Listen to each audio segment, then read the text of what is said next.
Şu an kimse yok. Daha tam yeni açtık. Taze taze. Kimse gelmeden yine de başlamış olduk konuşmaya. Evet, çünkü Çünkü bunu sonradan izleyenler olursa uzun bir sessizlik ve uzun bir bekleme olmasın diye. Hı hı. Evet, Eee, hemen başlayalım Şuradan dedik. ben de açayım, yorumlara bakabilirim. Belki nasıl gidiyor onu görebilirim. Hı hı. Evet. Kendi kendime like'ımı da koyayım. Bir Ama tane. kendi hesabımız olduğu için görünmüyor zaten. Yok, ben kendi Kendi hesabından açmayacaksın ki. Daha önce bu hatayı yapmıştık. Tamam. Kesinlikle hayır, kendi hesabından Tamam, açmayacaksın. tamam.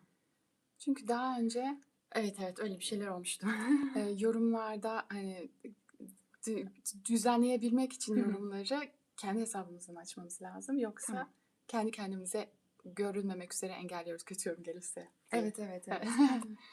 Merhaba, gelen oldu. Merhaba Eda. Merhaba. Bir şuradan bana yardım et. Uf, şurada canlı yayın heyecanı herhalde. Bilemedim. Nasıl açıyordum canlı Biz yayın aslında bir ara bayağı daha sık açıyorduk. çok sık açıyorduk bir ara, evet.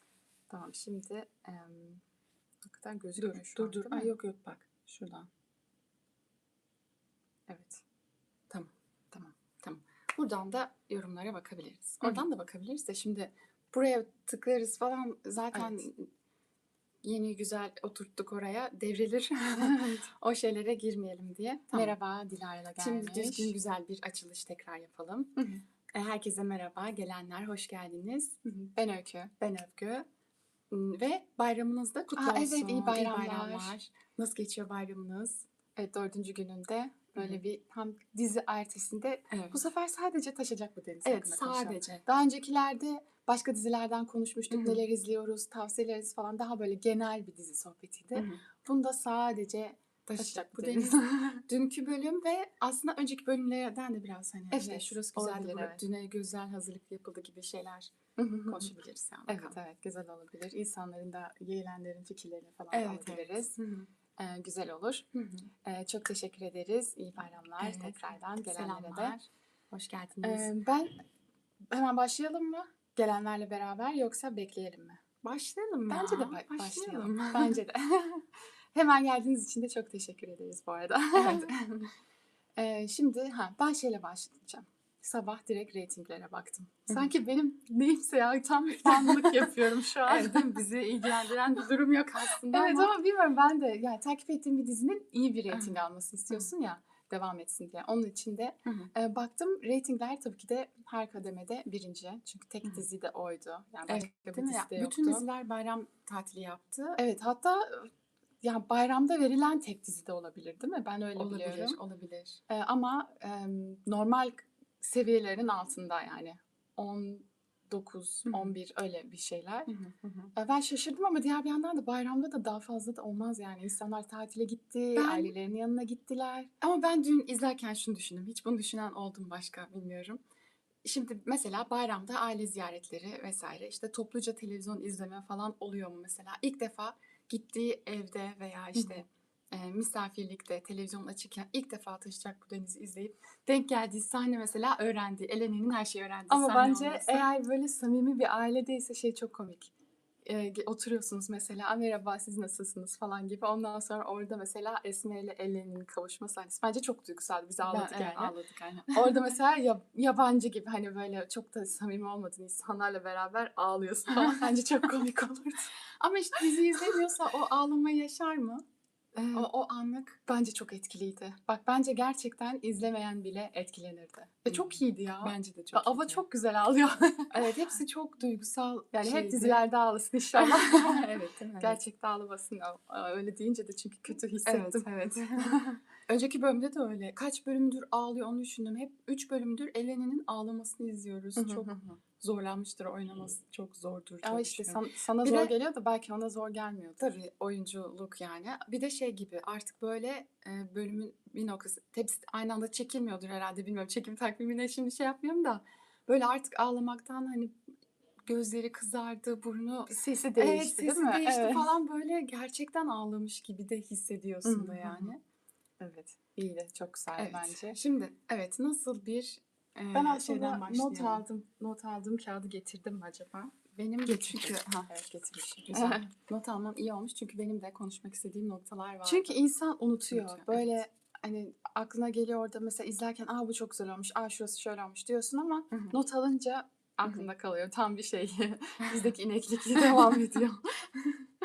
Emm, Şimdi ben, bu ikisinin de Esme'nin de Adil'in de söyledikleri sahnenin yani Eleni'nin Bunu şöyle annesini de koysam ben elimle tamam. tutmasam dedim. Eleni'nin annesini de babasını da öğrendiği sahnenin ayrı ayrı olmasını beğendim. Değil mi? Kesinlikle ikisi hep beraber öğrenmesindense bize o şeyi 2 kere yaşattılar gibi oldu. Evet. Hepsine kendi anını verdiler. Evet, arada kaynamadı Ve yani. her oyuncuya da fark edelim diye de alan tanımış da oldular Evet, bence. evet. Çünkü şimdi zaten, biz Adil ve Esme'nin kucaklayışını, Hı işte, hı. sarıldığını, öptüğünü falan filan gördük. Orada zaten beraber bir şey gördük Hı ama hı. ayrı ayrı öğrenmeleri bence güzel olmuş. Kesinlikle. Hı hı. Ayrı vuruculukta olmuş Hı bir de hı. yani. O işte hani savcının çağırması da bir şey, bir bahaneyle hani Geciktiriyor. geciktiriyor aynen. Köprüde olması güzel. Hı Bir hı. de mesela Esme'nin gündüz, Adil'in gece. Hımm. O da ilginçti bence. Evet doğru. Hı hı. Hı Emm, hı. Güzel olmuş bence. Hı hı. Bir de köprüde olması var. Evet, bizim Ben Madalyonun de İki direkt Yüzü programımızı, podcast, videocast'imizi izliyorsanız köprüden bahsetmiştik. Hatta 1. birinci bölümünde bölümde bahsetmiştik. mekanlardan konuşurken Evet. köprünün öneminden Hı bahsetmiştik. hı. Sanki bu bölümü biliyormuş gibi ya da bilmiyorum. Onlar için de köprü önemli bence yani hani yazarlar işte o ekip için de orada onu o şekilde kullanıyorlar. Çünkü aslında köprü orada buluşma mekanı oldu. Hem de İşte deniz ve fırtına. dağın buluşması, Fırtına ile Fırtınayla. Koçeri'nin buluşması. Evet. Ama aslında Esme Fırtına değil. Esme evlenince Fırtına olmuş. Ama Esme Koçari de değil. Fırtına köyünden ama değil mi? Köyünden. Evet yani. O zaten çünkü ilk başta hatırlarsan bu gençliklerinin hani Evet. diyaloglarında hani sana bakmam işte sen Koçarısı gibi bir diyalog da vardı. Yani aslında fırtına. Fırtınalı ama Fırtına değil. Çünkü Fırtına aslında o Evet. Şerif'in ailesinin soy Doğru. ismi. Evet. Ama evet köy Fırtına köyü. Evet. Şimdi dur buradan yorumlara Evet. bakalım. Bence de güzeldi o sahne demiş. Evet o sahne çok güzeldi. Bence de Gerçekten dizinin yıldızı bölüm sahnesiydi bence. dizinin bayağı şimdiye kadar Yok yani bölümün diyeyim hani. Ama dizinin de öyle aslında. Ben şöyle bak. Şimdiye kadar gerçekten Yani, bunu bekledik ya. Evet, evet. Eleni ne zaman öğrenecek, nasıl öğrenecek diye. Evet. Seni tatmin etti mi Eleni'nin öğrenmesi? Kesinlikle etti. Neden etti biliyor musun? Bak, Evet. şurayı çok beğendim. Ben de dün o sahneyi dedim. Bunu söylesin dedim. Onu söyledi. O çok Evet o güzeldi. çok iyiydi. Evet. Bak, Onu da not aldım biliyor Tamam musun? şu sahnede. Tamam artık böyle öğrendi. Ağlamaktan helak oldu kız. Oturuyorlar böyle. Köprüde oturdu bir kenara. Hani birbirlerini hani hem teselli ediyorlar hem sarılıyorlar hem konuşuyorlar Koruyorlar. ya. Mesela bence o konuşmalar da güzel olmuş. Çünkü hani onu düşündüm dün izlerken. Yani sarıldı, öğrendi, bitti. Hadi diğer sahne deselerdi böyle Evet eksik tatmin olmaz kalırdım. mı? Eksik kalırdı. Biraz daha hem görmek isterdim hem konuşmalarını duymak isterdim. Hani önceki bölüm müydü, bir önceki bölüm müydü? Esme ile Adil'in yüzleşmesi demiştik ya çok güzeldi iyiydi. diye. Evet. Burada da sanki üç birlikte yüzleştiler ya. Evet. O çok bence yani çok gerekli bir sahneymiş. İzleyince iyice gördüm onu. Şey diyecektim. Orada otururken en hazırlıksız yakalanan sen oldun dedi Eleni Adil'e.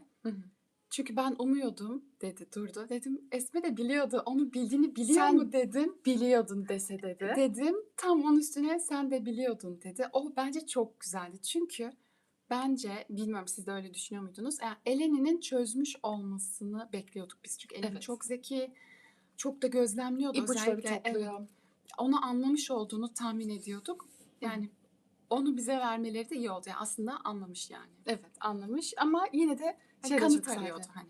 Kızdı, öfkelendi, affetti, özledi. Evet. Bütün duygular birbirine karıştı. Evet. Hani Adil de biraz kızıyor haklı olarak Hı hı. yani şimdi o kadar sakladığı için. Evet. Eleni de kızıyor. Hı hı. Ama Esmer'in de kendine göre haklı sebepleri var. Tamam izlerken çok kızdık artık söyle diye. Ama tam Esmer'in istediği gibi olmadı mı? Evet. Tamam. Hepsi de sonra Esme'ye hak verdi. Tamam ilk söylememesi gibi oldu ya. Ama şöyle neden biliyor musun? Tam Esmer'in istediği gibi oldu. Şerif'i yolladı. Hani tamam öğrendiler. Sanki mutlu mesut yaşayacaklar gibi ama işte işin Öyle içine değil Timur tabii yani. girdi. Evet. Bu arada hemen yorumlara bakalım. Evet. Keşke Fadime de sonradan oraya dahil olsaydı. Çok kısa oldu hala yeğen kavuşması.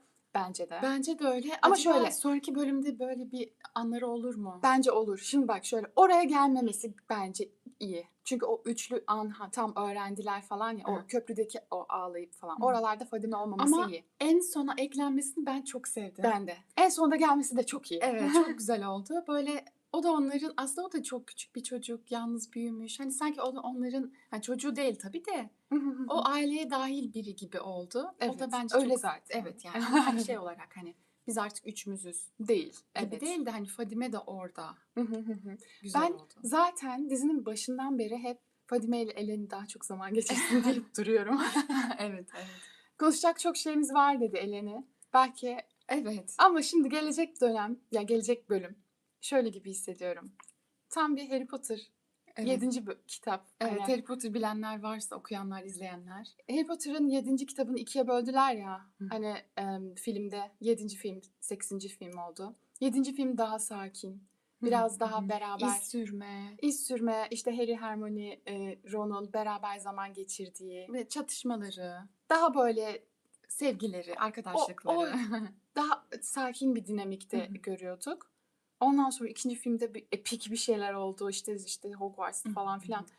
Böyle oldu ya. Ben sanki burada da biz şimdi bu sakin bölümü izledik. Kavuşma biraz Evet, daha evet. Böyle sezon bol ağlamalı. sezon finali böyle çok yüksek olacakmış gibi geliyor. Evet, evet. Yani bilmiyorum siz ne düşünüyorsunuz ama tam Harry Potter'a bağlamam çok alakasız ama. Ama bazen Harry Potter şöyle hatırlatıyor bana. Mesela işte Şerif, Hicran'la Bellatrix'in alakası yok da. Yani evet. Hani böyle sanki kötülerin işte oradaki o ölüm yiyenlerin birliği gibi. Hani bilenler varsa anlıyordur demek istedim. Bazen müzikler falan da o böyle o Evet. gerginlik, heyecan falan. Malfoy's Manor müziğine benziyor Evet, falan. benziyor. Evet, şimdi güzel sahne demişler. Dur bakayım. Merhaba, yeni gelenlere merhaba bu Evet, arada. yeni gelenler hoş geldiniz.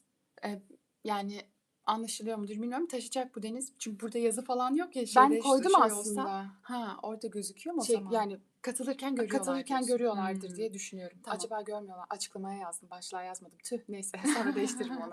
Tamam, o zaman yine de söyleyelim. Taşacak bu deniz 30. bölümü konuşuyoruz ve Evet. genel olarak Taşacak bu deniz sohbeti yapıyoruz. Evet. Çünkü önceki bölümlerde aslında böyle bir şey yapmak istiyordum. Böyle yeni bölüm çeksek böyle şey oluyor. Şimdi biz yeni bölüm çekip şimdi bölümü izliyoruz. Mesela bugün çektik diyelim ki. Evet, çektik. Sonra onun editleyip, hazırlayıp paylaşmamız zaman alıyor. Hafta sonuna denk geliyor. Başka şeyler çıkıyor falan. Sonra işte sıcak sıcak olsun da istiyoruz. Bazen de zamanımız olmuyor. Şimdi Evet. bayram zamanı falan filan yeni Evet. video çekeceğiz falan. Dedik ki güzel bir zaman bulalım hemen Evet. çekelim. Canlı yayın Editleme olsun. derdi olmasın. Ha, Birebir, canlı birebir. canlı. Evet. Şimdi mesela güzel yorumlar geliyor benim hoşuma gidiyor. Evet. Dur, Mesela oradan mı bakalım? O zaman ben bunu niye açtım? işte bir şey Ha. olursa bir şey gelirse daha önceki canlı yayınlarda çok garip şeyler yazanlar oluyordu. Şimdi Ama biz güzel artık kendi çok güzel çevremizdeyiz. bir Şu an güzel kitle. kitlemizdeyiz. Evet, çok Yani, güzel bir evet. grup olduk bence. Evet. Onda daha başka şeyler vardı. O yüzden yine de biz açık tutuyoruz. Evet mesela evet başlarda Halariye'nin güzel sohbetleri vardı sonra azaldı bayağı. Evet o kadar kaos o kadar bir sürü Değil şey mi? oluyor ki. Şimdi ben bazen şey yapıyorum. Çok heyecanlı bölümlerde onu yapmıyorum da böyle bazen bölümü izlerken hemen X'e bakıyorum böyle insanlar ne yazıyor. Anlık böyle yorumlarda Övgü neler bayağı var bakıyor, falan evet. diye böyle merak ediyorum. Bazıları çok şey yapıyorlar. Mesela işte orelciler, işte oruç eleniciler işte tepki gösterip dün artık mutlu olmuşlardır diye düşünüyorum. Bence Ben de. de bir orelci olarak çok mutlu oldum. Övgü diyor ki en güzel bölüm bu. Ne diyordum? Dur dikkatim dağıldı. Çok iyi. İşte sonra mesela ispatçılar üzülüyor falan. Böyle bir çekişme oluyor ya. Hı hı. Ben şeyi anlamıyorum yani katılıyorum da hani daha fazla izlemek istiyorsun Evet. kendi sevdiğin insanları işte çiftleri. Ama böyle diğerleri de çok güzel. Hani Evet. o Ben onu diyorum. Bak ne düşünüyordum biliyor musun dün? Ya ben Behçet'i izlemeyi bile seviyorum ki Behçet çok kötü bir karakter. evet ve gıcık da yani. Ama ben onu bile izlemeyi seviyorum. Ben Ya de. dizide Mesela dün sevmediğim dedim, kimse yok. benim de dün dedim ya Sevcan'ın rolü çok az yani biraz daha Sevcan izleseydik. Başta Evet. Sevcan ne kadar fazlaydı aslında. O işte tamamen hikayenin gidişatına Evet, göre. evet. Dün mesela Emine de azdı. Emine de azdı. Emine'yi izlemek Açılışta de. dans ederek Evet. başladı ama. Güzel oluyor. Onları seviyorum. Evet. Özbekistan'dan selamlar demiş. Biz de Özbekistan'a selamlar selamlar. söylüyoruz. Oradan da izliyorsunuz dizi ya. Evet. Ay, Allah. Aman Tamam. devirmeden. Evet. Merhabalar yeni Merhaba. katılanlara Evet, da. katılanlara merhaba. Ben bir şey söylüyordum yarım kaldı. Bak buradan bakıyordum. Ben bir tekrar o şeye geleyim de Ha, böyle tamam. Elen diyordu ya sen hazırlıksız yakalandın. Ben umuyordum, sen biliyordun diyor. Orada Hı. aslında hani şey korkuyor, Esme korkuyor bana hani kızacak, küsecek falan diye. Orada o küsmenin olmaması, hak vermeleri, hani Esme'nin yanında olmaları bana çok iyi geldi. Çünkü Bence böyle de. tekrar Esme çekecek, tekrar Esme'nin üzüntüsünü izleyeceğiz diye korkuyordum yani. Ben not almıştım. Bak buradan okudum. Bak gerçekten en sevdiğim şeylerden biri. Yani çok acayip tutkulu girdim. Belki size geçmeyecek ama çalan müzik arkada. Hı hı. Bu kavuşma anında mı, konuşma anında mıydı? Konuşurlarken, tam galiba hepsi konuşurlarken. Arkada çalan müzik Esme'nin hayal kurarken, daha doğrusu hayallerini görerken, hayallerini görürken Aha. gördüğümüz müzik, duyduğumuz Duydum. müzikti. Yani toparlıyorum, güzel söyleyeceğim. Sonra bunu short yapalım. Yani tam Esme, Adil, Elen'in birbirine kavuştuğu, gerçekten bizim hayallerimizin gerçek olduğu o an, Esme'nin hayal görürken e, Altında altında çalan çalan müzik. müzik vardı. Ben onu çok sevdim. Çünkü şeyde çok geriliyorum ben. Evet, Esme bizim hayal görürken gerçekten çok geriliyorum. Sinirlerim Ve- çok bozuluyor. Bu nereye gidiyor diye çok gıcık oluyorum. Ve o hayallerde de hep işte küçük Eleni görüyoruz. İşte genç Adil böyle mutlu olsalardı sonra tekrar Eleni'nin şimdiki hali falan. Evet. Biz hep böyle o hayaldeki beraber, gerçi kendilerinin de hayalini gördü ama daha gençlikteyken görmüştü. Şimdi beraber gerçekte o müzik çalınca öyle mi? Hayaller gerçek oldu. Evet, İşte tam öyle oldu. ve çok iyi Adil'in hissettirdi. Bu müzik bu sefer önce gerildiğin müzik ve üzen müzik. Çünkü evet çok acıklı oluyordu. kaçırılan şeylerdi. Bu sefer böyle sonunda ya olabiliyormuş ya, mutlu olabiliyormuşuz falan gibi bir hisle. Evet, Bizim bu evet. tutku nasıl bir şey? Sevdiğimiz dizi olunca gerçekten. Yani bir diziyi sevmek, kitabı sevmek de öyle. Yani Hı. bir filmi sevmek de öyle. Evet, şimdi İnsan daha keyifli izliyor sezon finali yani. gelecek. Ne Evet. yapacağız? Yeni dizilere başlayacağız. Artık Çok yaz fazla dizileri var. yaz dizisi başlıyor. Onlara da bakarız. Şimdi duruyorum yeni geldi. Gelenlere merhabalar, merhabalar. Evet, hoş geldiniz. Em, Şimdi şeye devam edelim. İsfat konusuna gelelim. tamam. Fadime konusunda ne düşünüyorsun? Şimdi ben İso Fadime'yi izlemek çok keyifli. Ama bu anı çok bekliyorduk. Fadime öğrenecek Nasıl ve olsa, küsecekler nasıl olsa. diye. Ve tam da işte artık saçlarına dokunmaya başlamışken hemen sonrasında tabii ki de böyle bir şey geldi. Ve ikisi de gerçekten seviyor ve her şeyleri kabul ettiler. Artık bir Geçmişi araya geldiler, bıraktılar. evlenecekler tekrar. Geçmişi arkalarında bıraktılar. Ama geçmiş onları bırakmadı. Ben asıl dikkatimi çeken şey, sizin dikkatinizi çekti mi? Bence en sinir bozucu olabilir ama bence çok güzel olmuş. Eyüp Han geliyor ya. Ay evet, orada bir bakışma Eyüp oldu ya. Han'a Eyüp bakıyor. Han'ın çıkmadığına çok sevindim. Ben de. Bence Eyüp Han çok güzel kullanılabilecek bir karakter. Evet. Yani onlar da öyle düşünüyorlardır herhalde. Yani harcanıp gitmesini istemiyordum. Çünkü çıkacak diye yorumlar okudum. Ben de. Hiç istemiyorum. Ben de. Çok güzel yerlere gidebilir o konu. Bence şöyle olacak. Fadime gıcıklık olsun diye, yani İso'dan intikam için Eyüp Han olabilir mi? Ne düşünüyorsunuz? En büyük intikam olurdu herhalde. Ya o an şöyle, bir de şöyle, o an baktığında Eyüp Han'a bence şey hissettim. Yani bilmiyorum. Sanki şey gibiydi, hani haklıymışsın. Yani İso'nun ben öyle bir şey, çünkü diyordu ya sana yalan söylüyor, gerçek değil falan, hani oyun kuruyor falan, öyle şeyler söylüyordu. Tamam, gerçekten doğru değil Eyüp onun düşündüğü. İso gerçekten seviyor ama öyle bir durum oldu ki değilmiş gibi. Ben o tarafı düşünmedim. Ben direkt Eyüp Han tarafından baktım. Eyüp Han'da böyle bir artık nefret değil de böyle bir kırgın, böyle bir şey tarafı var. Tabii Eyüp Han'ın yaptıklarını haklı çıkaracak değiliz. Yaptığı çok Ama o da korkunç şeylerdi ama Oruç'un Oruç'un yaptığında yaptığı da Oruç böyle bir karakter miydi? evet ben- yani. Yani bir kere bir dakika. Mesela ben bir toparlayayım bir dakika. Canlı yayın olunca böyle oluyor. Bir kere hani Elif diyorum ya Allah'ım. Kime Elif dedin acaba? Eleniye dedim. Çok iyi. Ben de şeyler koptu. Dizide Elif de yok değil mi? Yok.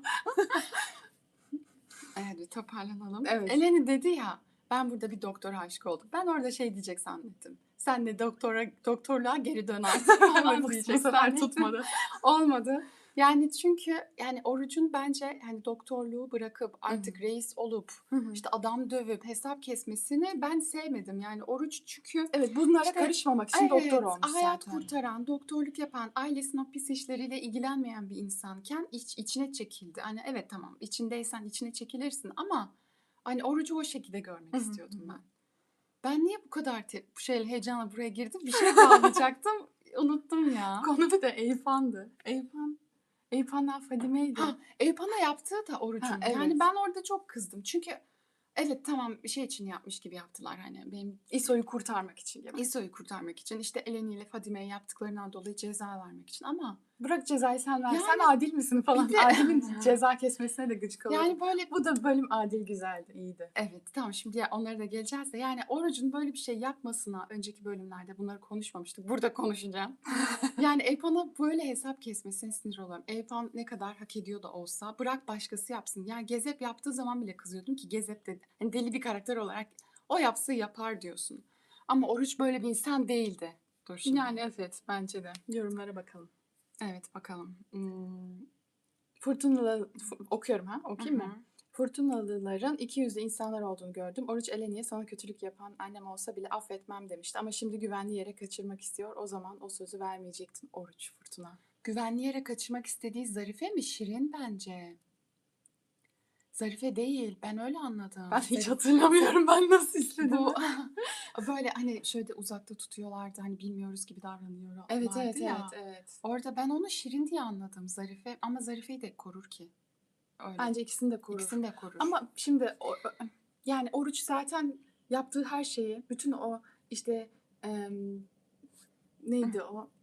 işte pazarlıklar. Pazarlıkları. Hı hı. Yani bütün o pazarlıkları, Eleni'nin kalbini kıracak şeyleri, Evet. hicranı getirmesini, her şeyi kendi ailesine, Hı işte hı. Eyüphan'a yaptığını da Hı hı. İso'yu korumak için, annesini korumak için, İşte aileyi Eleni'yi korumak korumak için. falan. Yok, Eleni'yi korumak için değil yani.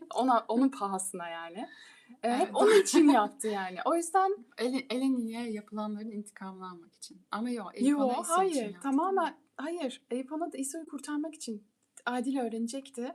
Onun için yaptı Evet. tamamen. Hiçbirini Eleni için Evet. yapmadı zaten. Hep Ya ailesi bu için yaptı. farkındalık hiç hoşuma gitmedi benim. Ben çok bir öğrenciydim ya. Ya hayır, ben de çok seviyorum. Oruç Elen'in sahneleri çok güzel. Dün de çok keyif aldım ama diğer bir yandan Oruç'un da bir aileye aşırı bir bağlılık gerçeği de var yani. Bütün o Evet. yaptığı hataları da o yüzden yapıyor. Ya doktorluktan olması bile bu sefer Adil yüzünden ama yine de hani kendi ailesini korumak için yine başa geçiyor. Yine reis oluyor. Kabul etmeyeceği şeyleri kabul ediyor. Kendine ters olan şeyleri yapıyor. Hep böyle bir koruması, ailesini koruması istemesinden dolayı oluyor. Evet o Şirin'i ben bir Şirin'i koruyacak diye anladım ama belki de evet hepsini korur yani Hı hı. onu dedik. Evet, Şerif abilik yaptı. Fadime'ye resmen güvenme dedi ya, orası çok iyiydi. Abilik yaptığı için değil ortamı karıştırmak için attı şeyi hani Hmm. attı bombayı geri çekildi gibi Şerif yani. mi? Şerif. Nerede? Sen onu Bir dakika. Bu tam olaylar olurken hani bu kıyıda galiba. Hı hı hı hı. Şerif Tutuklatmadan geldi önce. Hı hı. tutuklatmadan önce bütün bu oyunun çevrildiğini her şeyi anladılar. Hı hı. Tam giderken Şerif gelip Fadime'ye herkesten uzak yerde. Sen Ha, İso'ya İso'ya çok çok güvenme güvenme dedi dedi. ya. Evet, doğru Orada doğru. Evet, abilik evet. yapması değil aslında. Orada şey yapıyor. Gider ayak ortalık Aha, karıştırıyor. aynen. Karışmamış Ama yere. Onu Şerif da bozuyor. Çünkü izlemek, İso'ya çok kızdı. Şerif evet. çok Hiç kızdı. göstermedi. Ben anlamıştır diye düşünmüştüm. Nasıl olsa İso'yu anlamıştır demiştim. Öyle bir şey yokmuş Bir şey söyleyeyim yani. mi? Ben Şerif'in öğrenmesini daha büyük bir şekilde izlemek isterdim. Daha ne kadar büyük olsun. Bayağı bir adam kriz geçirdi. Nerede? Niye öğrenmesin diyorsun? Hayır. Yani İso'nun ona ihanet ettiğini öğrenmesini daha büyük izlemek isterdim. Şerif'i izlemeyi çok seviyorum. Ama yok ya onu bence iyi yapmışlar. Çünkü aslında çok büyük ihaneti Esme'de hissetti ya. Aha. Yani sonrasında da İso sen Hı de mi ki hı. böyle öyle bir şey oldu Anladım. yani. Esme'yi öğrenmesini gölgelememesi açısından. Belki Farklı olabilir. zamanlarda öğrenseydi o zaman. Ama yine Bilmiyorum. şey Ben oldu ya o bence etkiliydi yani. bilmiyorum. Evet yani bence abilik değil o bir Evet. Yeni gelenlere merhaba bu Evet. arada. Hoş Bir, geldiniz. bir tane Merhaba. yorumda iptal var. Ben galiba bu şeye Eyüphan'dan Fadime olacak mı acaba? Evet, olabilir mi? Ondan mı?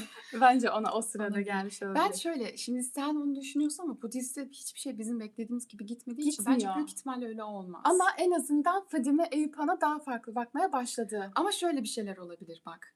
Hani Fadime Eyüphan'la barışır. Mesela hani evlenip bir araya gelmeseler bile romantik anlamda. Evet, evet. Mesela İso onları uzaktan görür. Onlar birlikte otururlar falan. Hı Böyle hı. böyle Evet. şeyler Ya da Fadime kıskançlık gıcık olabilir. etmek için özellikle Yanında durur gösterir falan. falan. Evet, öyle şeyler olabilir.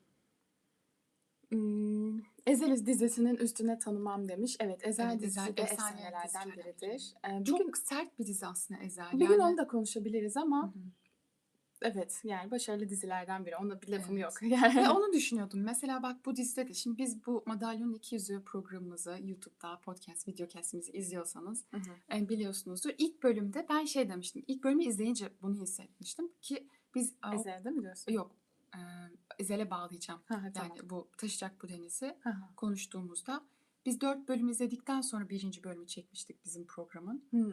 Orada şey demiştim ben. İlk bölümde özellikle onu hissettim. Sonraki bölümlerde de biraz. Adil ve Esme'nin gençliğine yani çok gerek var mı? Zaten biz olayları Hmm. şimdiden anlatmalarından anlıyoruz demiştim. Ben o zaman anlamamıştım. Yani dizi aslında o şeyle, o paralellikle kurulmuş. Hı Hani hı çünkü hı. biz o gençliklerini de izliyoruz. Şimdiki hallerini de izliyoruz. Hani hatta şey demiştim. Oyuncular çok yetenekli olduğu için neyse hani hoşuma gitti ama çok gerek miydi demiştim. Şimdi anlıyorum hani Gerek aslında. olduğunu. Yani bence gerek. Şimdi olmasaydı bir şey kaybeder miydi? Aslında Bence kaybederdi ya. kaybederdi. Şimdi Kaybederdi. düşünüyorum çünkü Esme'nin o çektiği acıları ve onların geçmişteki aşkının başlamasını izlememiz o duyguyu daha da Bir yükseltiyor de yani. ya ben gerçekten ilk defa bir gençlik kastı bu kadar iyi seçilmiş. Ya hepsi mi çok Evet, benziyor ya. iyi, bayağı iyi. Bir Çok de çok iyi rol yapıyorlar evet, yani. O güzel dizi. duyguyu O genel ağlayınca olarak. genç Esme de normal Esme de yani ileriki Esme de çok güzel ağlayıp böyle duyguyu veriyorlar. Ya hepsi öyle de hani Evet. özellikle çünkü Esme'nin çok yoğun sahneleri olduğu için diyorum. Hı hı. Ezel'e bağlayacağım.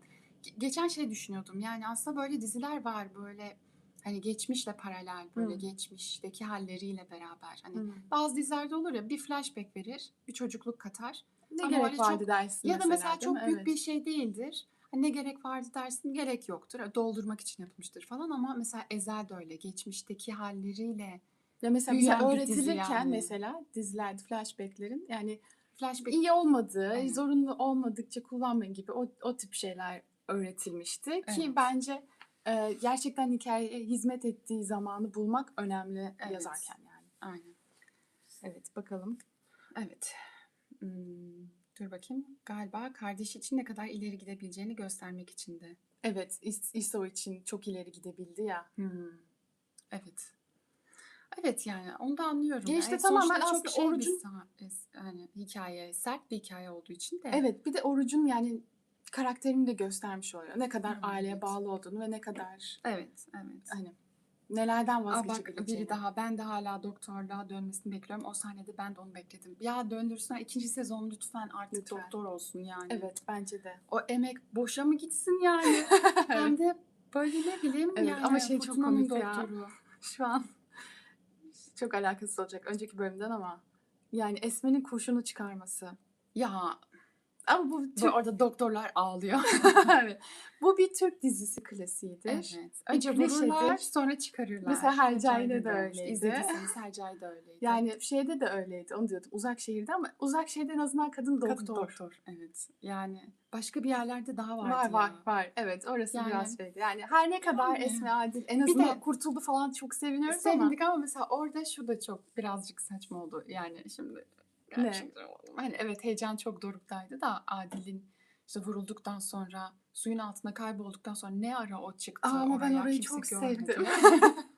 Hayır O elini sevdim uzattı de. ya. Evet Ay tamam ben da çok beğendim orayı. birazcık saçma bir olmuş yani. İşte o arada girmiş. Herkes onu ararken şok olduğunda o sırada tırmanmış botun altına, o örtünün O altına halde yüzüp girmiş. oradan girmiş. Tamam orada tamam. Zaten suya Ben o değil bak o değil o değil. Sen söyle. suya öyle aşırı da uzaklaşmadı ki yani. O esas benim yani sinir olmak demeyeyim de yani yok artık dediğim şey Adil çıktıktan sonra bir fısıldaşsınlar. Bir hani gizli tutmaya çalışsınlar, rahat rahat konuştular. Orada duyacaklar diye çok şey Evet, oluyorsun yani. evet. Hani duymazlar mı bunu diye. Evet, biraz da Evet. dizi ama şey Evet. olarak. Ama işte gerçekçi olsun Bir diye derece gerçekçi. Hani sonuçta orada da yüzlerine ışık tutuyorlar. O kadar karanlık olurdu orası. Onun Doğru. gibi bir şey. Fısıldamıyorlar çünkü. Çok düşünmemiştim, evet doğru. Biri ses, biri ışık sonuçta. Evet. Dur bakayım bir dakika. Bakalım.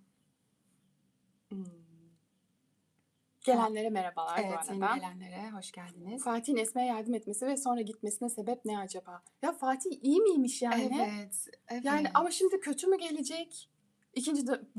İkinci sezon daha doğrusu. İkinci sezon tamamen Fatih'le ve Timur'la dönecek Ya ben bir şey bu olacak. Volkov'un şeyini ne bileyim ya. Timur'u sevmedin değil mi? Yani böyle tamam şey için çözmek için sokmalarını anlıyorum. Hani o da hikayeyi de genişletiyor. Çünkü artık Şerif olayı çözüldüğü için yeni kötü karakter lazım. Bir Onu de anlıyorum. ben artık Şerif'i farklı şekilde de izlemek istiyorum. Ben Artık Şerif çıkmasını isterim bir kere. çıkmayacak ve böyle mesela ikinci sezonda aynı şey devam ederse bu sefer sıkıcılaşabilir yani. Evet, Hani mesela Sen Anlat Karadeniz izlediyseniz oradaki o kötü Vedat. karakterin, Vedat'ın hep böyle bölüm sonu canavarı şeklinde çıkıp böyle hep böyle Evet. kötülüğü yapması, asla yenilmemesi çok yorucu oluyordu Biz bir yerde mesela. bıraktık ya Sen Anlat Karadeniz'i. Belki bir gün döneriz bilmiyorum ama onun şeyi daha yüksekti. Taşacak bu denizden daha yüksek bir Nedenini söyleyeyim mi? sıkıntısı vardı Çok sanki. evet, çok yoğun bir diziydi duygu olarak. Böyle Evet. karanlık geliyor bazen. Çünkü bence Taşacak Bu Deniz'de komik detaylar da var. Mesela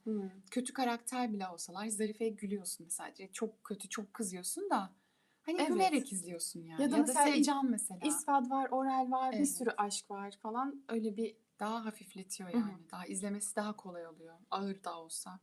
nereden nereye geldi bir konu daha gibi Evet, oldu. evet. Ya canlı yayın olunca böyle öngörülmez bir şekilde gidiyoruz Evet, yani. tam gerçek bir sohbet. Aynen.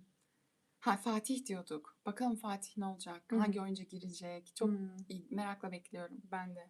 İso ile Şerif bence de yüzleşme olsaydı İso'nun repliği yoktu orada.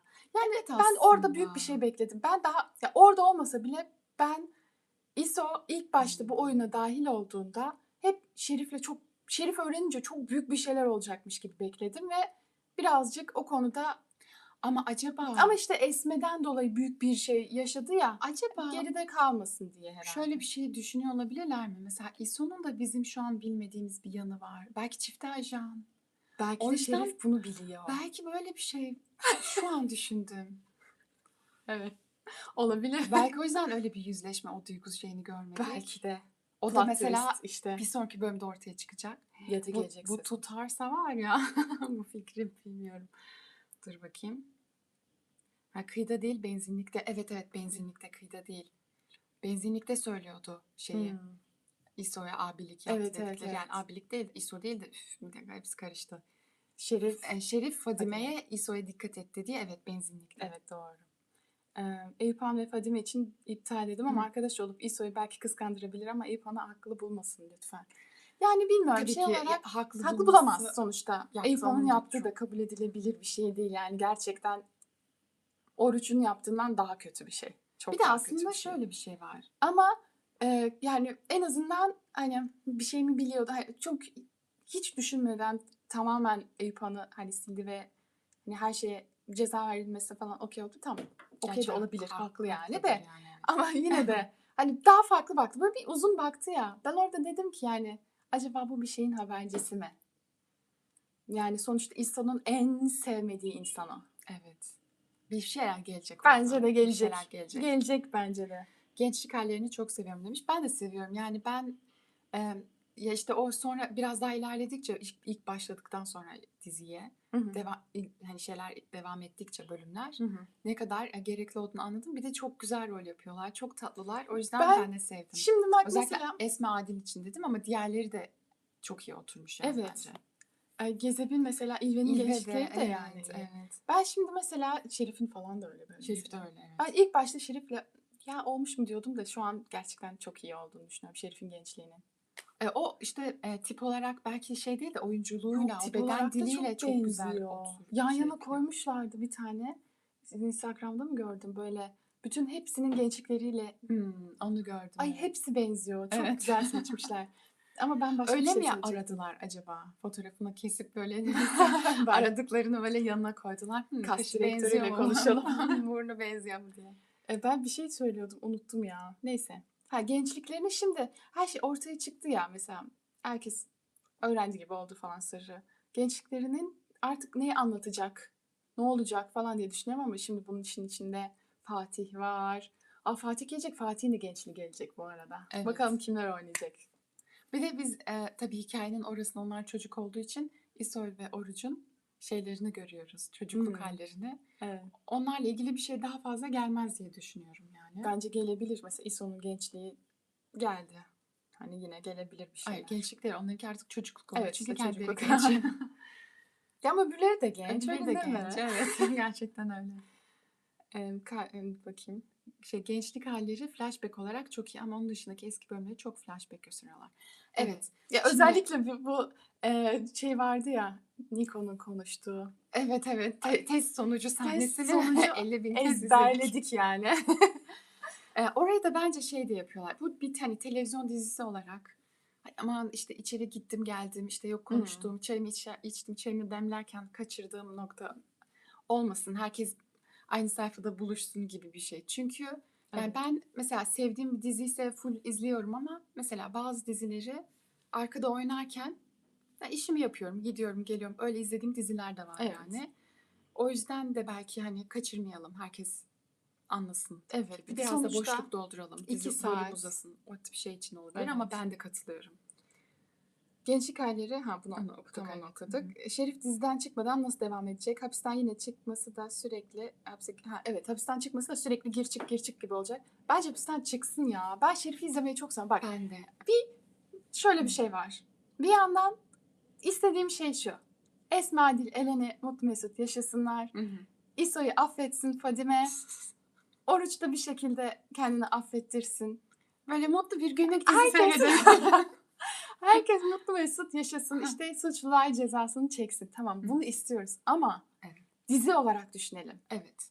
Ben Şerif'in hapiste değil de dışarıda olmasını ve hani onun o seyir zevkini vermesini istiyorum. Bir de ben şey istiyorum. Böyle Şerif çok kötü biri ya. Böyle zor bir şey aslında düşünüyorum. Yazması için de zor Evet. yani. Hani evriltmek lazım. Bir yere evrilir mi? Evriltirsen öbür yaptıklarını Meşrulaştırmaman Aynen, lazım. Yani okey göstermemen lazım değil mi? o tarafı da var.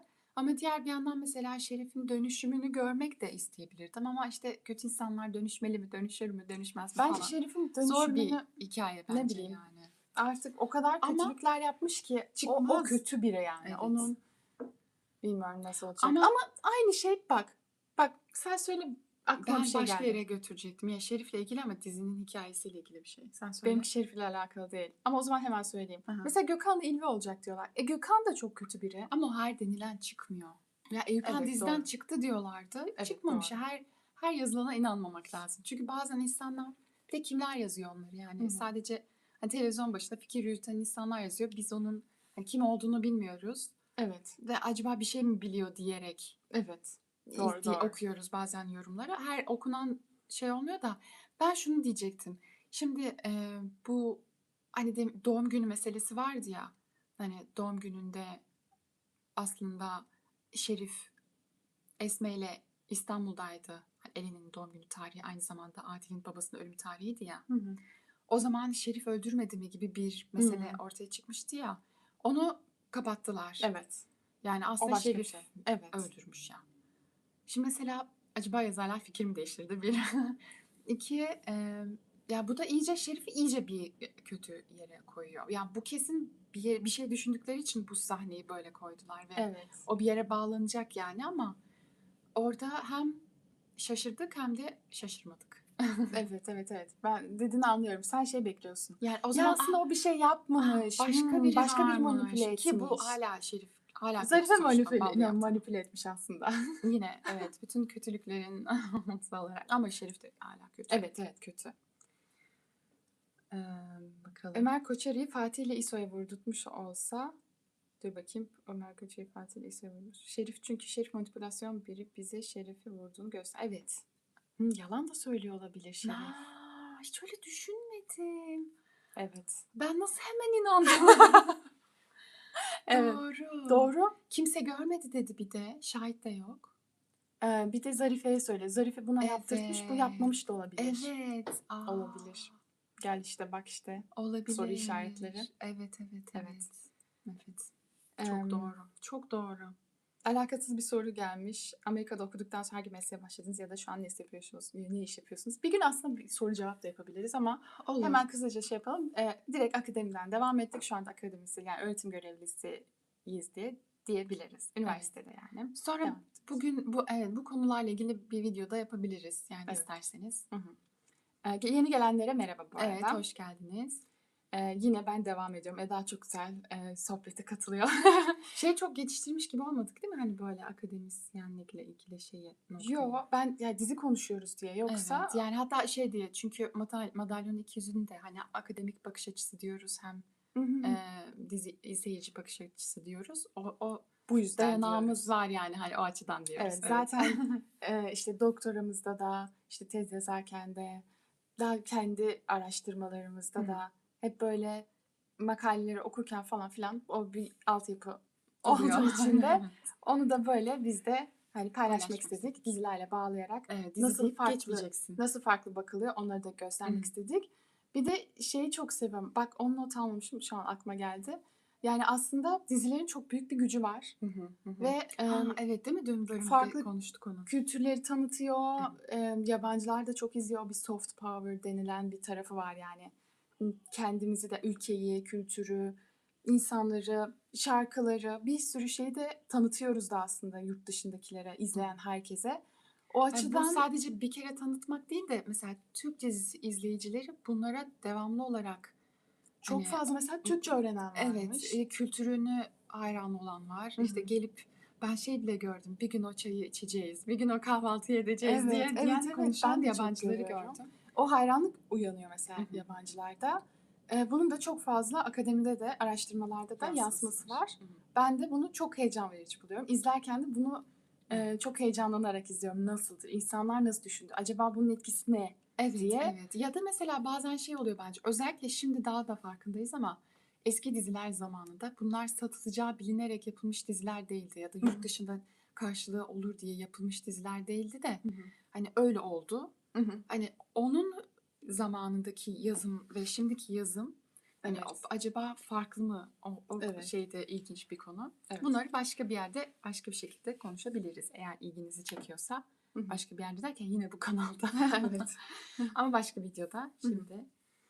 Ben hemen devam Hı hı. ediyorum. Eda güzel katılıyor Evet, demişti. Eda'ya Diğer katılanlara sevgiler. da Evet, çok teşekkür herkese ediyoruz bu arada da hani en çok gelen yorumlardan dolayı. Bu bölüm çok net sınırlar çekilmiş gibiydi. Evet. Fırtına ve Koçeriler için. Oruç ve İso da direkt fırtına olarak sayıldı. Hı hı. Oysa onlar Koçerilere yardım ettiği için bence üçüncü bir taraf ya da arada kalanlar. Değil mi? Ya aslında Oruç'la İso çok Evet arada kalanlar yani çok bence. üstlerine gidiliyor diye okudum ben. Hani Okudum derken? yorumlara bakarken çok üstlerine gidiliyor. Onlar böyle hani olacak. Mesela biri paylaşmış. Nerede gördüm onu bilmiyorum da çok yere baktığım için hatırlamıyorum ama hani Esme ikisini yanına alıp hani kardeşlerim diye böyle bir o sahne çok güzeldi bu arada. Evet. İso, Oruç. Oruç ve Esme'nin bir arada olduğu ve sarılıp böyle dertleştikleri sahne. Bir de tam onun paralelinde Fadime, Eleni ve Adil vardı. Evet. Yani o noktadan diyorlar mesela Esme nasıl onları korumaz diyorlar. Şimdi Esme'nin korumamasını bir noktada anlıyorum. Çünkü o da yani onlar da dahil oldu o hikayeye bir noktada. Yalan anneyi getiren. Evet yani Oruç özellikle dahil oldu. İso sadece bilip susma konusunda. O da susar yani baktığın zaman. Ne yapacak ki? Bir de Herkese söyleyecek mi? Esme de susmadı mı ortalık Evet karışmasın yani. diye. Yani o yüzden orası bence de onlar direkt fırtına olmamalı. Yani Oruç biraz daha Yani hani evet. dedi ya bu yemekte Esme dedi ya sen olsan sen de böyle yapardın dedi. Oruç da dedi ya yapmadım ya abla dedi. Hani orada bir Evet yani o bir Burası taraf tutmuş oldu yani evet, aslında. Evet. Bakayım. İşte bazı oruç ve isocular her şey onların başına kaldı. Boş yere yandılar. Esme onları korumadı. Esme onları susturdu diyorlar ama Esme onları hiçbir zaman susun demedi. Kendileri söylememeyi tercih etti.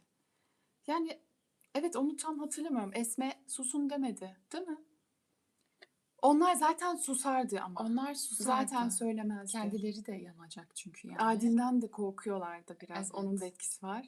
Haklı olarak da Ama korkuyorlar. bence- Adil'in de yani ilk bölümlerde şu an biraz sakinledi Adil. Evet. İlk bölümlerde çok yani Esme'nin korktuğu, diğerlerinin korktuğu kadar da vardı. Ona sevindim bak ben. Adil'in Yani böyle biraz Adil, daha yumuşamasına evet değil yani mi? o patlamaları, o aşırı böyle büyük intikam, yani yine büyük intikam planı geliyor da yani böyle hep böyle bir sinirli halini gördük.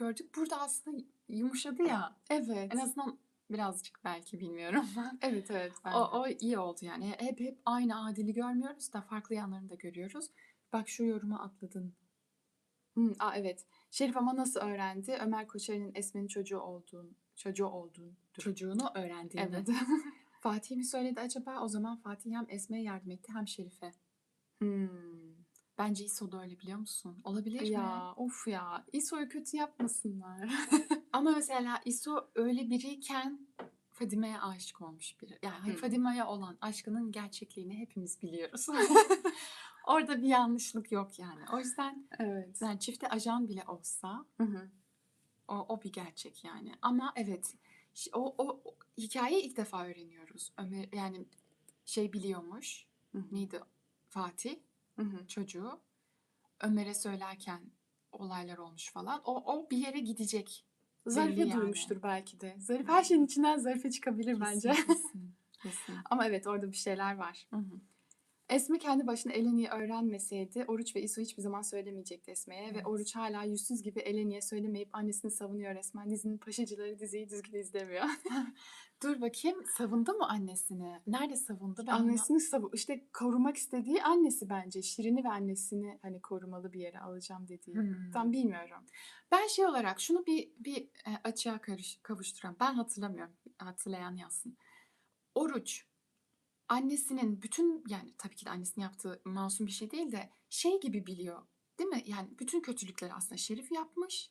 Zarife bunu gizlemek zorunda kalmış. Yani aile bozulmasın diye sessiz kalmak, üstünü örtmek zorunda kalmış şeklinde biliyor diye düşünüyorum ama aksine öğrendiği bir durum oldu mu? Yani her şeyi, bütün suçlunun Zarife olduğunu şu an bilmiyor Ya bence. bütün suç demeyelim de büyük suçlulardan Büyük biri. suç, yani esas hikayenin Yani öğrenip de ana susanlardan suçlulardan değil biri. de. Yani evet, çünkü hani bir şeye hani şahit olup saklamanın seviyesi başka bir yerde ya. Sanki Oruç annesini o seviyede görüyor. Değil mi? Evet. Bence öyle. Ben öyle düşünüyorum. O yüzden o annesini savunuyor, biliyor hala.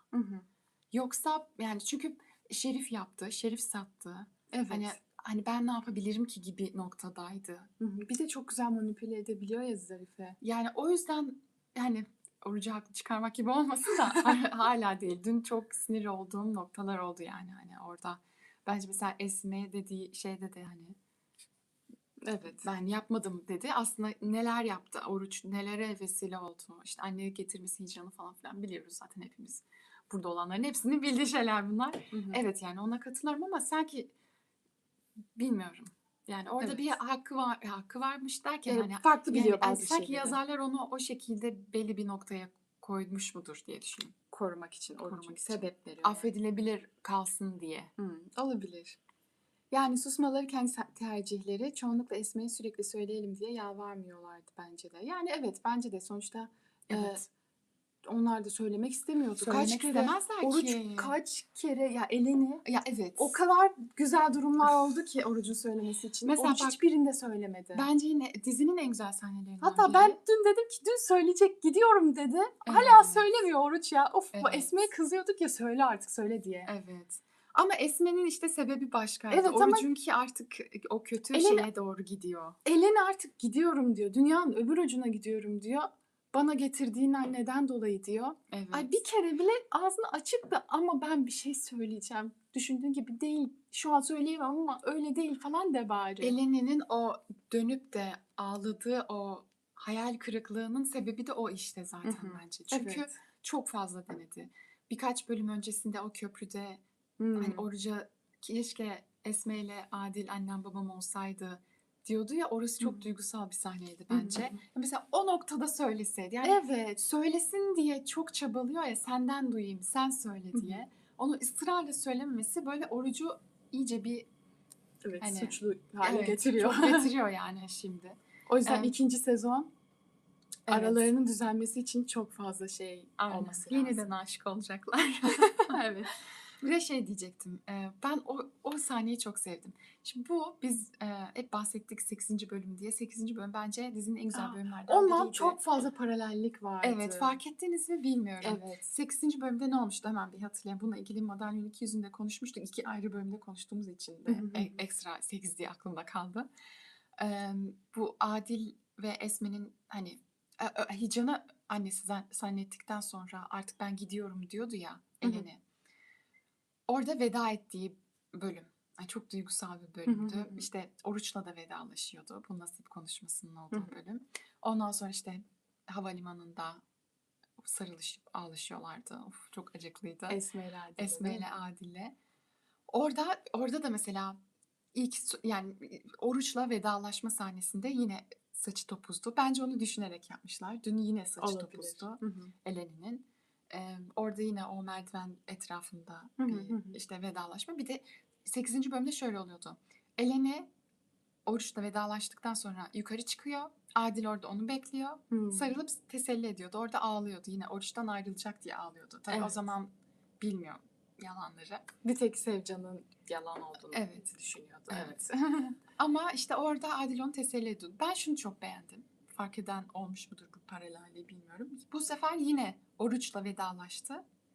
Yine merdivenlerden çıktı ama bu sefer Adil ve Esme birlikte onu teselli Evet. ettiler. O çok duygusal, çok tatlıydı bence. Evet. Hani ikisi birlikte onu alıp teselli ettiler ve yine aslında ihanete uğradığı için bu sefer ilk başta Sevcan yalanını sakladığı için de bu noktada da artık Daha annesine sakladığı için daha büyük, affedilmez bir noktada olduğu için. Acaba diyorum gerçekten gidecek mi Eleni? Ya of, hiç söyleme. Ben valla gerçekten sezon finali için çok korkulu bekleyişlerim var. Ya birileri vurulacak diyorlar ama Bilmiyorum. Bence ortalık çok şey de karışacak. çok gerginlik verici. Uf, Volkov onlara 5. de gidiyor. Evet ya of bir mutlu olalım azıcık Evet ya. ya. Bu bölüm bir mutlu olalım. Bir de aklıma şey geliyor. Ondan dolayı da çok geriliyoruz bence. Son Yaz dizisini izleyen var mı? Evet ya. Son Bunu Yaz'da. daha önce de söyledik gerçekten. Hayır, onda da çünkü düğün vardı. Evet. Düğün öncesinde bütün olaylar Şeyde çözülüyordu, de şey oluyordu. Uzak Şehir'de de düğün var. Ne bu sezon finali düğünlerinin içine Sezon finallerinin aslında kraliçesi kralı düğün yapmak yani. evet.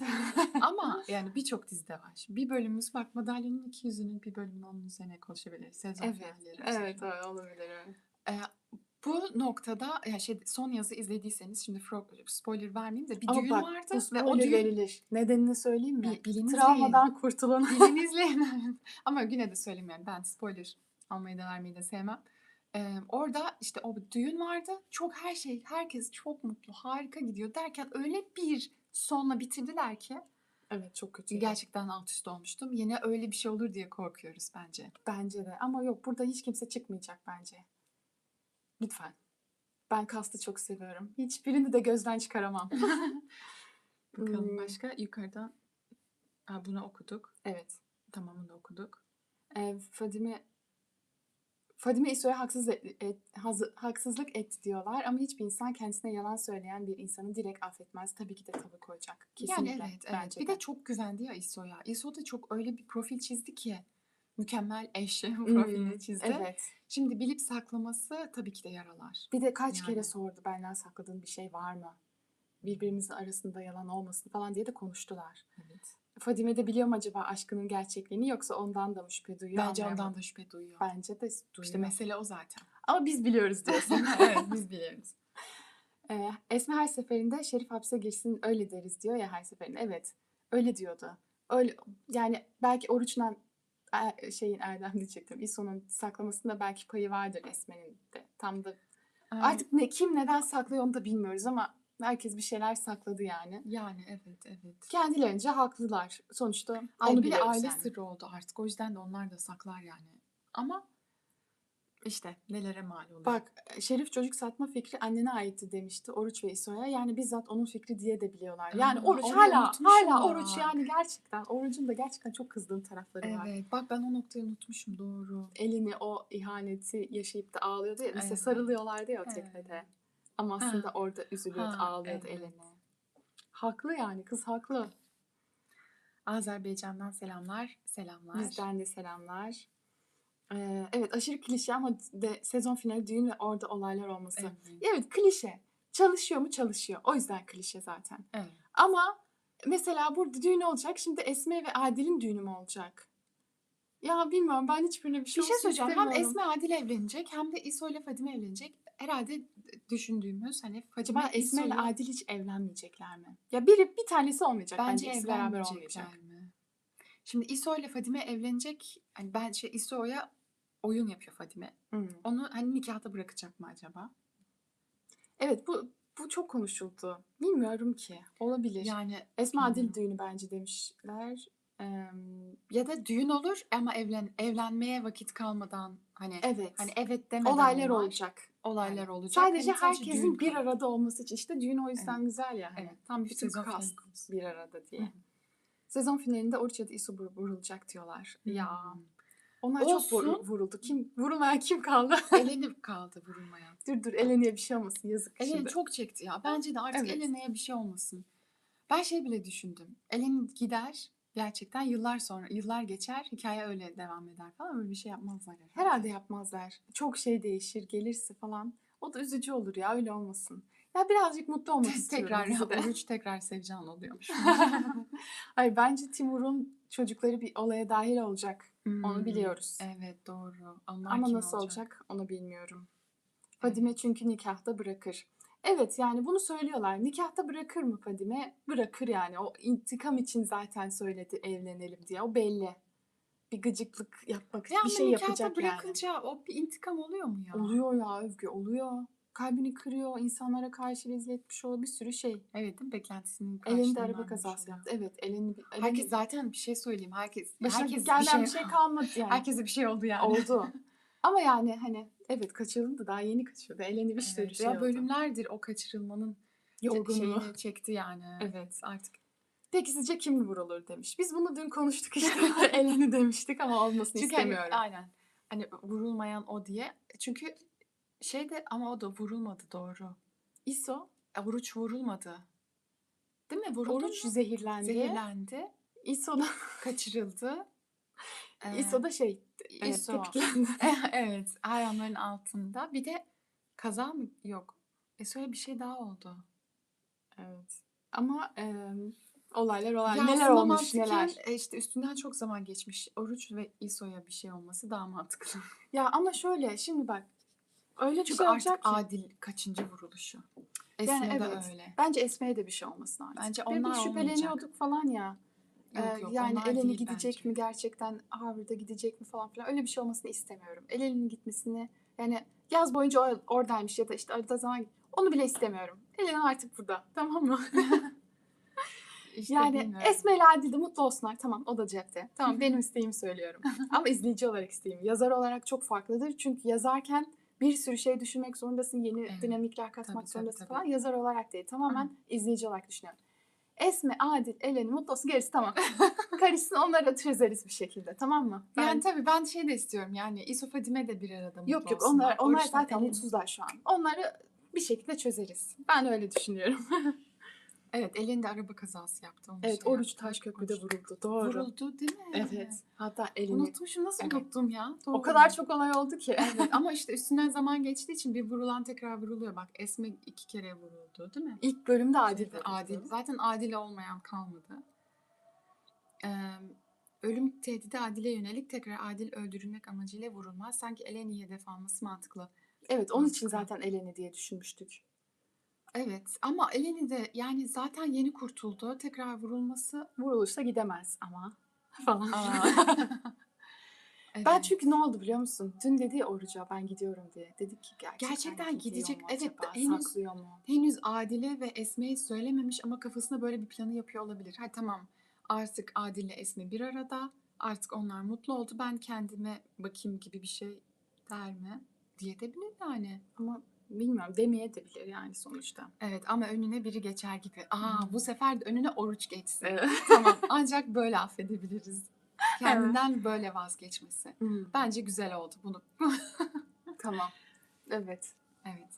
Fadime tabii İso'yu incitmek istiyor. İstediğin intikamı alsın ama kına nikah olayını kullanmak kendisini de yaralar. Keşke başka bir şekilde olsaydı. Bu aynen işte şeye benziyor. Yani Eleni Oruç'a itiraf ettirmek için o son günü geçiriyor ya. En Hı. çok kendisi de yaralı, yani kendisi de çok yaralanıyor Ama orada işte o çok aslında. seviyor ya Oruç'u. Ondan zaman geçirmek ne olursa olsun istiyor ve bir Bir taraftan de bir şey de hoşuna gidiyor. yaşayamadılar aslında. Yani Bir de aslında çok evet. az aslında gördük bir arada bir şey yaptıklarını. Mesela başta şey çok güzeldi. Aynı yerde doktorluk yapmaları falan çok Evet. tatlıydı. Ben tekrar isterim Ben onu. de çok isterim. O orayı çok az işlediler hani o Hı hı, doktorluk hı. şeylerini. Yazma açısından belki hani uzmanlık gerektirdiği için diyeceğim ama tabii zaten danışmanlık alıyorlardır yani. Herhalde. Ben şey diyecektim yani yazması aslında zor bir şey. Çünkü mesela ben dünkü bölümü beğendim. Çok Bence beğendim. ben de beğendim. Çok Hı duygusaldı, hı. çok güzeldi, kavuşmalar yaşandı, Evet. gerçekler açığa Ve kavuştu. böyle gelecekle ilgili meraklar uyandı. Evet ama mesela ben şey gördüm. İyice günlük diziye sardı diyen olmuş. Ne günlük dizisi Günlük ya? dizi ya. Ben böyle seviyorum oldum.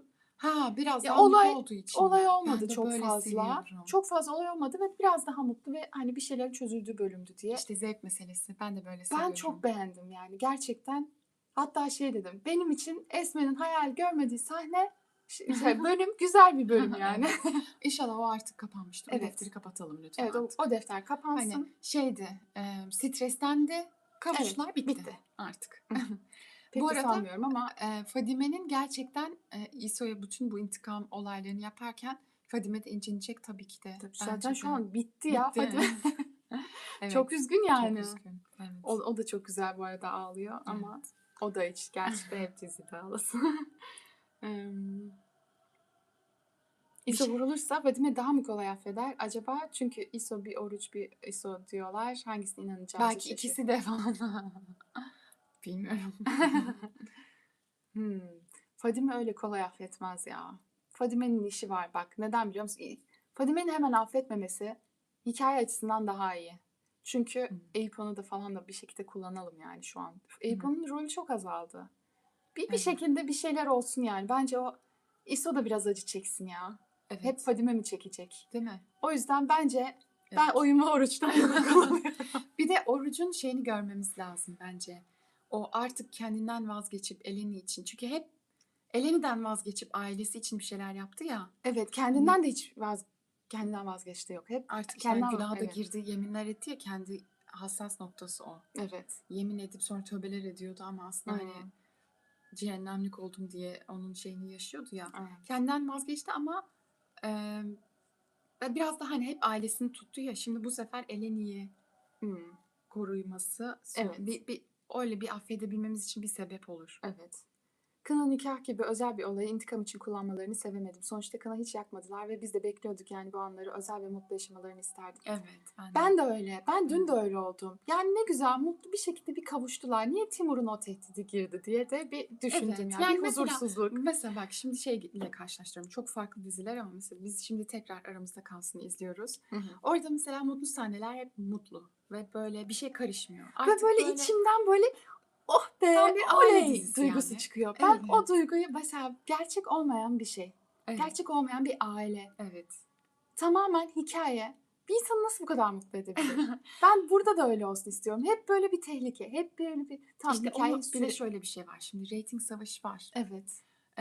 Bir de bir yerde o mutluluğu verince bazıları tamam bitti burası artık diye merak duygusu düşüp izlemeyi Evet. bırakabilir. Şimdi biz böyle izleyicileriz diye milyonlarca izleyici nasıl izliyor yani? Evet. O dengeyi kurmak lazım ama zor yani. Zaten kız ilk düğününde hep ağlıyordu. Ben onu da mutlu izleyememiştim. Yine mutsuz nikah. Evet. İlk düğünü kim ne? Şeyin Esofadime evlenirken Evet mutsuzdu o ya. çok mutsuzdu ya. Hiç Evet. güzel değildi. Evet. Orada çalan Fadime Bence türküsü bir de şey vardı. O da söyleyeyim mi? güzeldi. Evet, o çok bayağı acıklı yapıyordu. Şimdi biz bir noktada artık hani İso ile Fadime'nin hani bir araya gelip mutlu olmasıyla biter hikaye ya hani en sonunda. O zaman başlarından iki düğün geçmiş olacak. En sonunda üçüncü düğünde mi mutlu olacaklar? Güzel soru. O zaman belki de o Adile düğün Esme'dir olmadan, belki. evet, düğün olmadan. Hmm. Bir de Ama şöyle, kıyafetleri aldım öyle dedi. de Bir sürü onlar düğün şey. yapmayacak ama zaten. Bence kınada olacak Ee, olanlar. şeyler kına yapılır. Bak ben sana söyleyeyim, kına yapılır. Hmm. Orada mutsuz bir Fadime ve her şeyden habersiz bir İso izleriz. Hı hı. her şeyden acaba şeylerin de haberi olmuş olacak.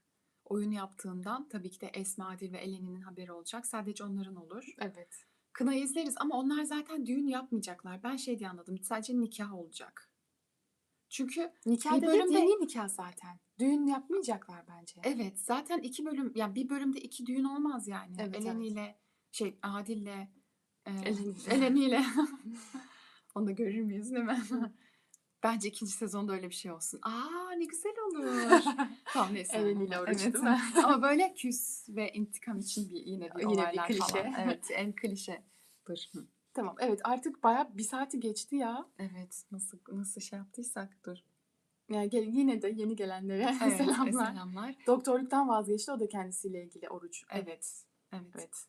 Evet. Evet, tek yumurta ikiziyiz bu arada soranlara. Kanalımıza bakarsanız değişik değişik ikizlikle ilgili videolarımız da İkizlikle var. ilgili de var. Diziler hakkında Vloglar vloglar. var. Ders çalışmak var. Ne kadar ilginizi çeker ama. Bayramlaşma sahnesinde Fadime Eyüphan'a bir değişik baktı, sanki affetmiş gibi. Fark oldu mu? Fark eden oldu mu? Evet. Evet, onu konuştuk. Evet, orada bir şeyler olacak. Evet. Sonra Eyüphan'la Fadime arasında bir konuşma, bir şeyler olacak yani. Sonra İso Bir çıldıracak aşk falan. üçgeni oluşacak. Evet. Aşk diyemeyelim de çünkü Olacak. ama hayır. Olacak. Ama Şimdi Fadime Eyüphan aşık hala olmaz. aşık. O ona aşık. Sadece tek aşk var orada. Eyüphan. Ona göre. Evet. Bu bölümde kıyıda Eleni'nin Esme'ye ben anneme kına yakmak istiyorum dediği sahne en Evet. sevdiğimdi. Ya ben Elin sahnelerin hepsini çok sevdim. Bence çok güzel, çok doğal olmuş. Ben ve bir de çok güzel esler vardı, böyle durup konuşmaları çok güzeldi. Evet. Zaten Eleni'nin vurguları çok Evet. tatlı. Hı hı. Böyle tepkileri falan da çok güzeldi bence de. Bence de. Dün Orel çok güzeldi. Evet, Evet. bence de çok Ve güzeldi. böyle işte bence bu kaçırılma olayında da mesela Oruç'un Eleni'nin peşinden gitmesi çok güzeldi. Ama sanki böyle daha fazla şeyler de izleyebilirdik yani. Mesela işte ben çok basit bir şey yani de bir izleyici olarak böyle işte mesela hiçbir şey yemediği zaman ki aslında gerçekçi bir süre değildi Eleni'nin hiçbir şey yemediği. Evet. Çok fazla uzun bir dönem oldu. Orada mesela Oruç'un bir şey yedirmeye çalışmasını görmek isterdim. Böyle hani onların elinden yemek istemiyor bari Oruç kendisi bir şey yapıp ona getirseydi falan Evet. hani. Evet. Bilmiyorum böyle şeyler tatlı olabilirdi. Biraz daha Oruç ve Elin. Çünkü en başına bile söylemiştik yani böyle çok aşık oluyorlar ya birbirlerine. Ama böyle hiçbir şey yaşamadan Evet, oluyorlar. Biraz daha böyle görmek güzel en azından olurdu. daha çok vakit geçirdikleri yani şey değil. Bir dakika. Bir şey Tekne sahnesinde çalan müzik selfie'ler çok güzeldi. Evet, o sonradan o selfie'lere bakıp ağlanacak. Evet, İso şey ile gibi. Fadime'ninki gibi. Bence de çok Evet, güzeldi. çok Çok güzeldi. tatlılardı. Yani ilk defa böyle bir oral sahnesi oldu. Evet, uzun İlk uzun. defa. İşte evet. ben dünkü bölümü bayağı beğendim. Güzeldi. Evet. Güzeldi. Gelecek Fırtına bölüm öncesi sessizlik, sakinlik. sakinlik. Evet. Bakalım nasıl olacak bilmiyorum. Çok yani Evet. sezon finali çok olaylı olacak bence. Bir tane de sezon finalinden sonra bir yayın yapalım. Evet, bence de haftaya bir tane daha yapalım. Evet. Bir konuşalım neler olacak, nasıl Değil mi? oldu. Sonra da bir tane de güzel madalyonun iki yüzüne bir şekilde akademiye de bağlarız. Evet. Öyle de. Ben de özledim madalyonun iki yüzünü yapmayı. Evet. Onu da yapalım. Orada biraz daha derin konuşuyoruz. Burada tam full izleyici şeyiyle böyle bir fanlıkla Evet. konuşuyoruz. Ama bak 1 saati geçmiş, daha konuş desen konuşur muyuz? Konuşuruz. Yani. Bu kadar da bir dizi sevgisi, Yani bir evet. şey sevgisi. Böyle bir hikayeyi sevmek keyifli yani. Evet. Ama işte inşallah sezon finali de güzel olur da biz de yazı güzel, Yazı güzel geçireceğiz. beklentilerle, güzel beklentilerle geçeceğiz Evet. sezon için. Evet. Evet, bizi takip edin. Ve şimdi bitti mi yorumlar?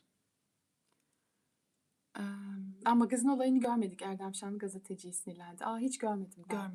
Görmedim. Onu Bakarım. bilmiyorum. Bakarız. Yani ama şöyle bir şey var. Yani o X'te ben de Twitter diyorum artık. Yani Twitter X hani. Çok fazla şey dönüyor ve Bazı şeylerin gerçekliğinden aynen şüpheleniyoruz, hangisi değil mi? doğru, hangisi yanlış, Görüntü kim varsa ancak. aynen kim yani bu olay için söylemiyorum yani. O olayı bilmiyorum da Başka konuşulanlar için. başka dizinin işte arka planla ilgili İşte böyle bilmem çok kim küs mü, şu işte şöyle mi, bu böyle aynen. mi O falan. kadar çok şey yazılıyor ki artık böyle okuyasım gelmiyor. Çünkü sanki her şey hani çok farazi, böyle herkes fikir yürütüyor ve tamamen hani bazıları Bilgi olmasını kirliliği de var. çok fazla kirlilik var. Olmasını istediğini veya işte bir şeyler yazıyorlar yani. O yüzden çok şey yapamıyorum yani. Çok takip edemiyorum gibi. Evet. Ava'nın filmi iptal olmuş. Kendisi demiş diyorlar. Evet. Evet, orada da arkada neler işte ben onu diyorum. Yani Evet. arkada neler Neler oldu? oldu? Sözleşmede Kim? ne vardı? Aynen. Senaryoda ne vardı? Kim niye Kimin vazgeçti? kararı? O kadar çok aslında hiçbir şey bilmiyoruz ki. Bilmiyoruz. Yani açıklama yapılıyor da açıklama Vazgeçtiğine göre kendine doğru olanı karar vermiştir diyorum. Ben hiç bu konuda şey ben değilim. de bilmiyoruz ki yani arka tarafı bilmiyoruz. Hı hı. Yani kimin kararıydı? Çünkü her zaman açıklama Hı hı. hani açıklama bazen olayı kapatmak için yapılıyor da hani Evet. gerçekte neler olduğunu bilmiyoruz yani. Ama ben Ava'yı Elena olarak izlemeyi seviyorum. Evet. Yazın dinlersin. Zor bir bence ikinci sezon olacak. Evet. Ya başka işler nasıl olsa yapar yani. Evet, Hani bence o de şey yapar. değil, evet. Ee, Yetenekli bir oyuncu olduğunu düşünüyorum. Favori Seviyoruz. oral sahnemizi söyleyip kapatalım. Bence favori sahnelerimizi söyleyip kapatalım. Ya da yok neyse sadece Benim oral favori sahne. oral sahnem hep diyorum 8. sahnedeki o ilk vedaydı. Hı hı. Çünkü orada orucu da ilk defa bence o duygusal halini görmüştük diye hatırlıyorum. Yani Hı hı. orada o orucun o acı çekerken Eleni'nin karşısında o küçüldüğünü gördük ya. O güzeldi. Benim favori Bir oral dünkü sahnem. sahneleri güzeldi bence. O ben seçmekte çok zorlanıyorum. Sütlaç içmeye gittikleri diğer önceki sahne de İlk, tatlıydı, evet. ilki. Hmm. Bir de şey çok güzeldi. Demin bahsettik işte o köprüde annem babam olsaydı ya diyordu ya orada. Yani Bayağı sinir bozucu belli bir ama sahne yokmuş. Çok varmış aslında. Ben şeyi de evet. seviyordum. İlk başta böyle annesini gerçekten bulmak için yardımcı olmaya çalışıyordu ya Oruç. Listeler çıkıyordu. Gerçekten çabalıyordu. Oralar Evet, güzeldi. evet. Yani Sadece zaten orucu haklı ve iyi gördüğümüz orasıydı. evet. Orada da gerçi Sevcan'la evlenmeden önceydi bütün Hı. bunlar. Orada da bir şey vardı. Aha, evet. Yani evet. Neyse bayağı 70 dakika olmuş. Artık Çok bence olmuş artık kapatalım. kapatalım. Evet. Uzun uzun da konuştuk. Evet. Umarım siz de bu sohbetten keyif almışsınızdır. Ben çok eğlendim. Ben de evet. Şimdi Yardım gibi oldu yani hani hep beraber bu yayını yapmış olduk. Hani evet. katılanlar, yorum yazanlar Evet. çok teşekkür ederiz. Birlikte sohbet gibi oldu. Bizi takip edin. Takip etmiyorsanız yeni keşfettiyseniz de hoş geldiniz. Geldiğiniz için Seni teşekkür keşfeden ederiz. var mı acaba ya? Acaba var mı bilmiyorum. Ama varsa kanalımıza bakabilirsiniz. Evet, abone değilseniz abone olun. Diğer Instagram'a da gelip bakabilirsiniz. İşte TikTok'ta da bazen paylaşıyoruz. Evet, Orada en az hani... TikTok biliyoruz Evet, yani. aynen. Ama orası da güzel. Yani. Evet, orası da güzel ama da. biz o kadar şey değiliz yani. Evet. Bilmiyorum, yine de bakın Evet. istiyorsanız. Ama takip edin, beğenin. Evet. Evet. Evet. Geldiğiniz için, katıldığınız için de çok Evet, çok teşekkür ederiz. teşekkürler. Çok keyifliydi. Evet. Çok keyif aldım. Gerçekten haftaya da yapalım. Evet, ben de çok eğlendim. Bakalım başka yeni dizilerden sevdiğimiz olursa belki onlara da yaparız. Bakalım. Ya genelde böyle Bakalım. çok sık gelmiyor çok beğendiğimiz Evet bu diziler kadar ama beğendiğim dizi epey olmuştu izlemediğim. O da iyi oldu. Evet.